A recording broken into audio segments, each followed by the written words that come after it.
Alhamdulillah Rabbil Alameen. Alhamdulillah nahmaduhu wa nasta'inuhu wa nasta'hdihi wa nastaghfiruh. Wa ashhadu an la ilaha illallah wahdahu la sharika lah. Wa ashhadu anna Muhammadan abduhu wa nabiyuhu wa rasuluhu sallallahu alayhi wa sallam. Alhamdulillah, thumma walhamdulillah, praising Allah subhanahu wa ta'ala. And thanking Allah Azza wa Jalla, alhamdulillah, for having allowed us, subhanAllah, to live into the month of Ramadan. Walhamdulillah, that Allah blessed us, walhamdulillah, to be in a month of fasting, walhamdulillah, where Allah subhanahu wa ta'ala has ordained for us the abstinence from food and from drink and from the feeding of our passions. And alhamdulillah, that we heard that call and we replied with the obedience to Allah subhanahu wa ta'ala in a month that is full of forgiveness. A month, alhamdulillah, where Allah subhanahu wa ta'ala is multiplying our deeds. A month, alhamdulillah, where Allah has set aside in the example of Rasulullah sallallahu alayhi wa sallam, that the last 10 days Rasulullah used to seclude himself in the masjid in i'tikaf. That Allah has given us an institution, alhamdulillah, within Ramadan that we might benefit. Alhamdulillah, to think that in the month of Ramadan, maybe 1 billion people, 1.5 billion are observing the month of Ramadan, whether they're fasting or not fasting. That subhanAllah, 1/6 of the world's population, alhamdulillah, is drawing away from the desires and turning their attention, alhamdulillah, to Allah subhanahu wa ta'ala. Allah has blessed us, alhamdulillah, that in this month we have the Laylatul Qadr, a night better than 1,000, but Laylatul Qadri khayrun min alfi shahr. Alhamdulillah, we are entering into that period. We are blessed, alhamdulillah, by Allah subhanahu wa ta'ala that this is the month in which the gates of heaven are open, the gates of hell are closed, and our shayateen are chained. We are blessed, alhamdulillah, in this month that Allah gave to Muhammad sallallahu alayhi wa sallam in the Quran as a mandate, as a prescription for us, that we might acquire taqwa. Subhanallah. Brothers and sisters, I want just to tell you for a moment, it is so amazing to say La ilaha illallah Muhammad Rasulullah.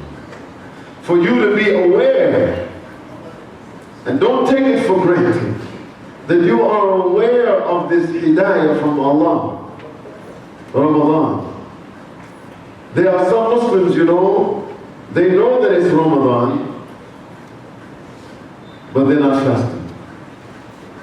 And they're not fasting because they don't know how to fast or because they are not able to fast.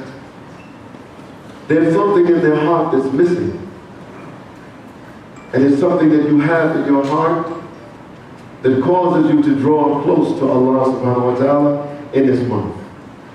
Don't take it for granted. It is, alhamdulillah, a great success. Alhamdulillah, that in this month we are fasting. We are praying more probably than any other time of the year. That alhamdulillah, we are reading more of the Quran. We are spending more in zakat. We are, alhamdulillah, guarding our tongues and our eyes and our hands. Wallahi, there are people I've met. They say you live in America, you're a Muslim in America. They said, how do you do it? How do you do it? How do you fast in a nation where everyone is eating? How do you abstain from haram in a place where haram is free? SubhanAllah, it is a great gift that you are winning, alhamdulillah, winning not only for yourselves, but for the Ummah of Rasulullah sallallahu alaihi wasallam. I know right now that we're living in very difficult times. There is a climate, an attitude, they call it Islamophobia. I like to call it tamam anti-Muslim bigotry. Anti-Muslim bigotry, where people are having a negative attitude toward Muslims and Islam. And maybe because we're in our own bubble sometimes, we only think about ourselves. But around the world, there is a kind of bigotry that's going on. If you look at Europe or you look at the United States, other places, they don't like foreigners. They don't like people who are different than the people who were there before. Some people would call it racism. But this attitude is going around the world. But I want to remind you, alhamdulillah, that if you have the gift of the Quran, you can better forecast the outcome than the weatherman. When you go to the news, you go and they tell you the forecast is going to be so-and-so tomorrow, it's going to be rain or it's going to be some kind of weather is going to be happening, and they try to forecast. I know that the companions of the Prophet ﷺ, the reason that they were able to be so convicted, so strong in their belief, is that they looked to the Quran for their news. They looked to the Quran to know what the forecast was going to be. This is the month in which there was the Battle of Badr. And now maybe if you had been with the prognosticators, and we have it from Sirah, they were forecasting that on that day, Yom al-Furqan, that they were going to wipe Islam off the face of the earth. They were bragging. The night before, they were bragging about how they're going to defeat truth and falsehood would conquer. And alhamdulillah, on the other side, Muslims were wondering what is going to be our fate. And Allah's Messenger sallallahu alayhi wa sallam, he gave them the forecast that Allah has already determined victory for us. I would say to you today, it is that belief that makes the difference. That this Ummah of Rasulullah sallallahu alayhi wa sallam and the lovers of truth, we will be successful. Allah has informed us, and I don't want you to talk, but I want you to look around. You see the diversity that is in this room. People coming from all different countries, all different backgrounds. Some people rich, some people poor, black, some people white, some people foreign, some people domestic. All of them gathered only for one thing, for the pleasure of Allah. To acknowledge La ilaha illallah Muhammadan Rasulullah in their lives. That's the group that you're in. And Allah has informed us in a book, in it there is no doubt, Hudan al-Muttaqeen. For those who believe, إِذَا جَاءَ نَصْرُ اللَّهِ وَالْفَتْحُ وَرَأَيْتَ النَّاسَ يَدْخُلُونَ فِي دِينِ اللَّهِ أَفْوَاجًا. The Lord answered the question, when will the help of Allah and the victory come? It will come when people are coming together in Allah's cause. That's you and I. So if you're worried about Donald Duck, don't worry. Or Mickey Mouse, any of them. That alhamdulillah, the question for us is, will we, alhamdulillah, answer that call to stand up for what is right, as Muslims have done throughout the millennium? أقول قولي هذا أستغفر الله.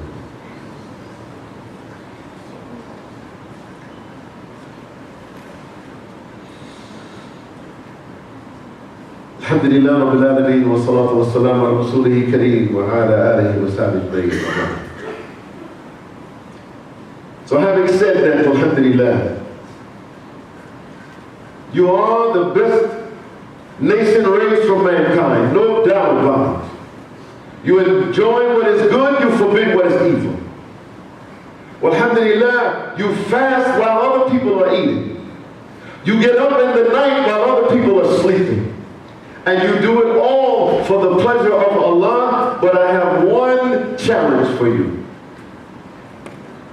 And that is maybe what you are doing, you're only doing for yourself.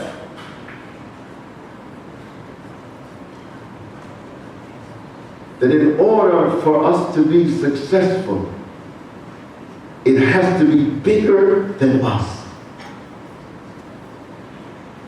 If you are fasting in Ramadan, your Ramadan has to make a difference not only for you, but for those around you. If your fasting is only some kind of narcissism, you're so in love with yourself, you're in love with your practice, you're so proud of your ability, that you forget about your neighbor, then you miss the point. If in this month of Ramadan, alhamdulillah, I want to challenge you. There's not much left. I want to challenge you bi'idhnillah to get out of your comfort zone in the last third of Ramadan. How do you get out of your comfort zone? The Prophet said, if a person all they can give up is hunger, have hunger and thirst in Ramadan, they miss the point. For you and I to think about in this last, because I keep thinking about the NBA finals, I apologize. I keep wanting to say last quarter. But the last third, alhamdulillah, of this month. For you to step up your game. That if you have been holding back, now it's time to let it loose. If you haven't gone full tilt in Ramadan, it's time for you to get busy. Let me give you an example, subhanAllah. The Prophet ﷺ, he talked one morning after Fajr, we believe from the hadith it was after Fajr. He asked anybody visit the cemetery. He asked anybody visit the sick. He asked anybody give sadaqah. Every time that he asked the question, Abu Bakr Siddiq radiallahu anhu, he raised his hand. The Prophet said, anyone who has all of these characteristics in one person, they're guaranteed Jannah. I want you to think about before Ramadan begins. Go to the cemetery. See what the end is for all of us. Everybody's going that way, go and visit the cemetery. Before the month of Ramadan ends, go visit a sick person in the hospital. Before Ramadan ends, go out and find somebody who's hungry and feed them. Before the month of Ramadan ends, spend the night in the masjid, make it the camp. Before the month of Ramadan ends, if you have somebody, you have a problem with them, you need to go to them and ask them for forgiveness. Before the month of Ramadan ends, you should call your loved one, your relative, near and far. Before the month of Ramadan ends, to get involved in this last chance to make a difference in your Ramadan. To get out of your comfort zone. Right now, it's cool, man. I don't feel hungry most of the time. I don't feel thirsty. My energy is coming back. I can just cruise to the end of Ramadan. And if that's the point, I missed out. Well, alhamdulillah, we have a great opportunity while the gates of heaven are open I want to remind you all right now, not only do we live in tough times, but we have some tough circumstances that we live in. I want you to think about a story. There's a story about a man who lived in a city that was full of wicked people.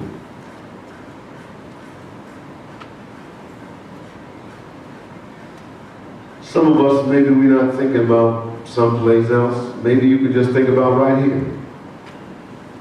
Do you know in the community that we live in, there's so much ignorance? 1 out of 5 children go to bed hungry right in Fairfax County, where we live.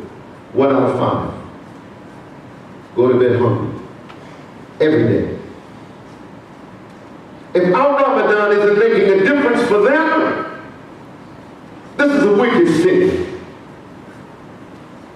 If we live in this environment where they have more people who are involved in human trafficking in this county than anywhere else in the United States. 21st century slavery. To them, this is a wicked city. Wicked county. We live in an environment where there are people who are locked in poverty and they need our assistance. And when they see the success that we have, they see these are nothing but wicked people. Because they know my circumstance and they don't do anything about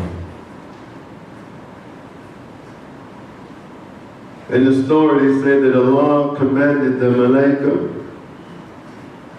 to go to that wicked city and to destroy the people. And the Malaika, they're not like you and I. We have free will. If Allah commands us, Kutiba alaykum as-siyam, we can follow the command or not follow the command. Human beings, we have free will. The Malaika, they're not like us. If the Malaika are told to do something, they do exactly what Allah asked them to do without any reservation. So the Malaika, in fulfilling Allah's command, they surveyed the city and they're about to execute Allah's command, but then they find something that's out of order. Something that doesn't make sense. They found in the midst of all of these wicked people, one pious man. So the Malaika are perplexed now. We've been commanded to destroy the city because of the wicked people, but we found in them a righteous man. He prays, he fasts, he's dutiful to Allah in his house. He believes in Allah. So the Malaika, they go and they ask Allah, Ya Allah, we were about to execute your command on the wicked people, but we found a righteous person there. What should we do with him? For those of you who know this story, Allah said, start with him. Start with him. Why do you start with him? There are many different opinions that say, why they start with him? He's in the middle of them. He has so much capacity. He knows the Quran. He knows the guidance of Allah. He prays. He fasts. He does everything. He has all these gifts except for one problem. He's more afraid of the people than he is afraid of displeasing Allah. You know that person. You don't have to raise your hand. Then when it's time for you to speak up, you don't say anything. This Ramadan, I want you to speak up and say something. Allahu Akbar. Allahu Akbar. Allahu Akbar. What did that happen? I warn you, if you're that kind of person, this Ramadan, before it's too late, before Allah subhanahu wa ta'ala says, forget these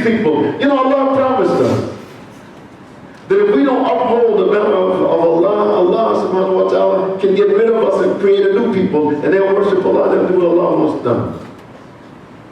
This is our challenge, our opportunity. We have every skill and every talent. We have everything. But we have to have that feeling that if we stood up for what Allah wants, Allah will stand up with us. Allah will send legions of malaika to support us. Well, alhamdulillah, when I was an undergraduate student at Howard University, there were some young brothers on campus. They were from a group called the Islamic Party. Their niyyah was that they were going to bring every single person on the college campus to Islam. And they were serious. You and I would say that's totally ridiculous. You're going to go out and make dawah and bring everybody to Islam? That was what was on their mind. Now they didn't get everybody, but they got me. They got a bunch of us. And alhamdulillah, from us and our children and our children's children, bi'idhnillah, Islam will spread into the hearts of people. But it only happens, alhamdulillah, if you in this Ramadan can make a difference. I'm going to close, but I need to remind you, rock the boat, speak up,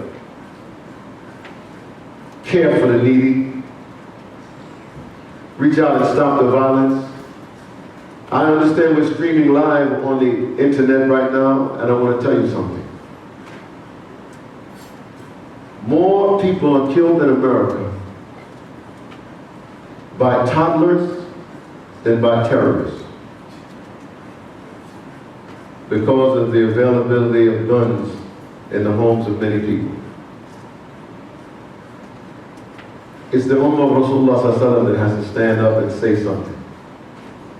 If you haven't thought about saying anything about this before, you need to think about it now.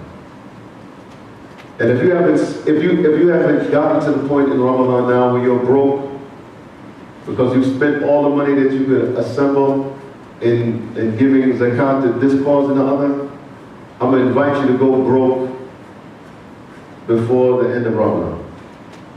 Whatever you have, say before I leave Ramadan, I'm going to make sure that whatever resources available, I can put them in the hand of Allah.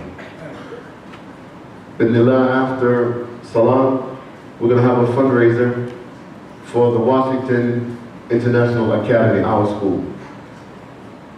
Right now, many of the grades are full. We're building new classrooms, alhamdulillah, inshallah. And we need, this is a sadaqah jariyah, subhanAllah. And I'm asking you, alhamdulillah, to join us in building these 6 new classrooms, bi'idhnillah, so that we can have more children to be educated in the way of Allah. Allahumma hdina fi man hadayt, wa afina fi man afayt, wa tawallana fi man tawallayt. Oh Allah, guide us among those whom you have guided. Oh Allah, take us as a friend among those whom you have taken as a friend, Ya Allah. Allah, and we know that, alhamdulillah, Ibrahim was Khalilullah. Ya Allah, draw us close, alhamdulillah, to the way of Rasulullah sallallahu alaihi wasallam, that you might count us among those whom you love. Oh Allah, we ask, alhamdulillah, to give us courage, alhamdulillah. Oh Allah, that we might stand for what is right and forbid what is wrong. Oh Allah, we ask, alhamdulillah, that you grant us rizq of tayyumun, Ya Allah. Oh Allah, righteous income, Ya Allah, help us, alhamdulillah, that we might spend it in your cause. Oh Allah, we ask, alhamdulillah, whatever difficulties we might be having, Ya Allah, that you remove the obstacles from our way, Ya Allah. فَعَمْنَ مِنْ أَقْرَى وَطَقَى وَصَدَقَ بِالْحُسْنَى فَسَنُيَسِّرُهُ لِلْيُسْرَى. Oh Allah, make our way easy, alhamdulillah, as we put ourselves, our bodies and our minds, our spirits, alhamdulillah, in the cause of your deen. Oh Allah, we ask, alhamdulillah, for those who are suffering, Ya Allah, with difficulties. Oh Allah, make it easy on them, Ya Allah. Allahumma anta as-salam wa minka as-salam. وَتَبَارَكْتَ يَا ذَا الْجَلَالِ وَالْإِكْرَامِ. Oh Allah, we ask for your mercy and your peace, Ya Allah, the Prophet alayhi salatu wasalam, and on his family and on his companions, and on all of them, and those who follow the way of your haqq, Ya Allah, until the day of judgment. Amen. أقول قولي هذا استغفر الله لكم.